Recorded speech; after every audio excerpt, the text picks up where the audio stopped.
San Antonio, Texas police are now confirming the dangerous Venezuelan gang Tren de Aragua has taken over at least one apartment complex in that area. And our next guest says he's been told they could be running as many as 4 complexes across the city. And it's all coming from the controversial Migrant Resource Center in the heart of the city. So joining us now is congressional candidate, veteran and San Antonio resident, Jay Furman. Hey, Jay, thanks for coming on.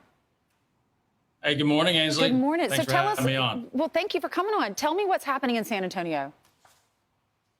Well, I appreciate y'all covering this because it needs coverage. The Migrant Resource Center is where the illegals are brought in from the border, and then it's a mid-shipping point, a trans-shipping point to the rest of the United States. We ship more than anybody else.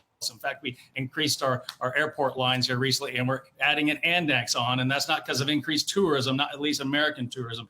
Tren de Aragua has taken over the areas in the apartment complexes in that area. So I don't know if it's a big secret, but it's certainly a surprise to San Antonio residents. This has been happening since the new year, and the city administrators from the police chief, the mayor, and the sheriff been keeping this tamped down. I think they're hoping to get in the Kamala administration.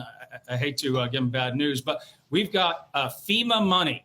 Let me just say that FEMA money being redirected towards migrant living support. They get cash. It's not monitored like HUD money. This is money that's just given to them, and then they go out on the market and buy what they can. Well, these slumlords around this area it's turning into a slumlord area are taking cash without background checks, of course, and without any deposits. And so Tren de Aragua hides and camouflage into the other illegal population pools, just like our Trojan horse attack into our country, hiding into this illegal migrant invasion into our country. We have bad actors in the middle of economic people coming here. All of it's turning bad. So Ainsley, not good here in San Antonio. I would say the rest of the country has this coming.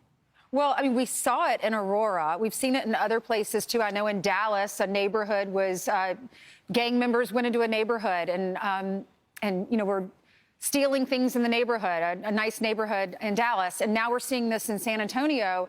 And I understand that the police were alerted. They went and they cleared out 300 apartments and arrested 19 individuals, including 4 gang members. They were operating out of this complex for the last 5 or 6 months. And the gang is known for drug smuggling, child prostitution, and human trafficking. Are the police handling this? Is City Council doing anything about it? Well, now they are. You know, it's even hard to get crime statistics, Ainsley, until this state came in with the Texas Rangers and really had a multi-agent attack on March the 4th of this complex to really take it back. You know, you said it, the worst of the worst of your imaginations were happening in this apartment complex. And counterterrorism works the same way. These are terrorists. So every time you squeeze the balloon, we would say, they pop out other places. So now they have fractured across the city. There's even flop houses in nice neighborhoods selling beds. This is getting out of control. This is what happens when you have open border policies. This is a leadership and accountability problem. All right, Jay, we wish you the best with your run for Congress. Thank you so much for coming on. Thank you.